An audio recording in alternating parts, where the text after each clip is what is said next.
Hai semuanya, saat ini saya akan membahas mengenai pemerolehan bahasa kedua. Sebelum kita bahas lebih lanjut, saya akan membahas mengenai apa sih itu pemerolehan bahasa kedua. Bahasa kedua adalah bahasa yang diperoleh oleh manusia setelah pemerolehan bahasa pertama dengan penjelasan bahasa yang relatif sempurna.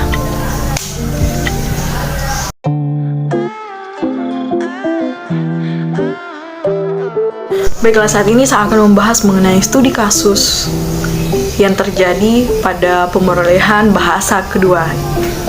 Studi kasus yang saya ambil adalah dari kasus saya sendiri, di mana saya memiliki bahasa pertama yaitu bahasa Indonesia. Sedangkan bahasa kedua saya merupakan bahasa daerah saya, yaitu bahasa daerah Kulawi Lindu. Kenapa sih bahasa pertama saya itu bahasa Indonesia? Karena saya lahir dan besar di Kota Palu, dan kedua orang tua saya tidak menggunakan bahasa daerah di dalam rumah. Jadi mama saya merupakan orang Lindu campuran dengan Jawa, jadi belum menguasai sepenuhnya bahasa daerah saya yaitu Lindu. Dan papa saya merupakan orang asli Lindu, bisa mengetahui, bisa berbicara menggunakan bahasa daerah yaitu Lindu, namun mereka tidak menerapkan bahasa daerah ini di dalam rumah. Dalam lingkungan keluarga atau lingkungan sekolah, saya itu menggunakan bahasa Indonesia sebagai komunikasi saya kepada mereka.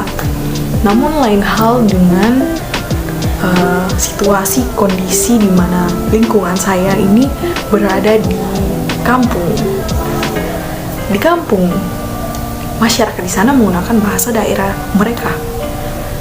Sedangkan saya yang tidak bisa menggunakan bahasa daerah mereka tidak dapat memahami apa percakapan, komunikasi, bahasa yang mereka bicarakan itu yang mengarahkan kepada saya atau orang lain. Saya tidak bisa memahaminya, sehingga melalui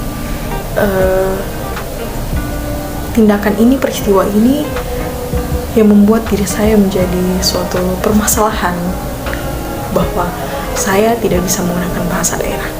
Oleh karena itu, saya memiliki keinginan untuk mempelajari bahasa daerah saya.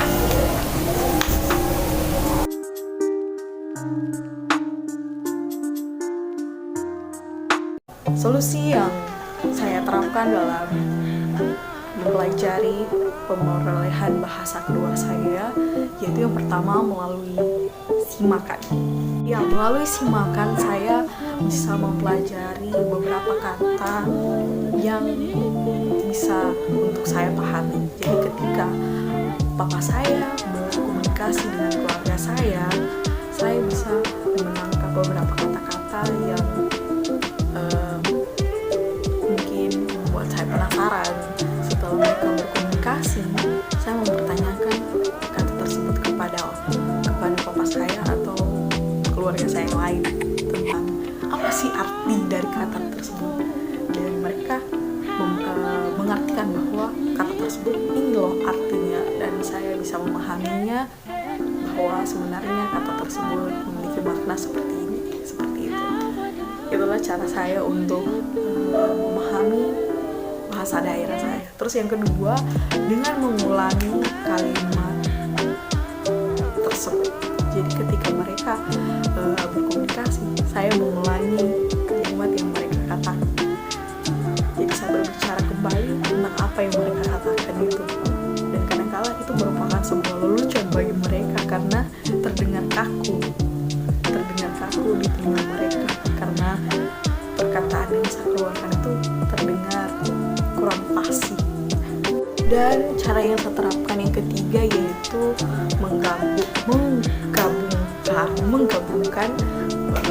mungkin dua kata bahasa daerah, terus Terus kata lainnya bahasa Indonesia, menggabungkan bahasa daerah dan bahasa Indonesia secara bersamaan ketika berkomunikasi. Saya belajar dengan trik itu, dan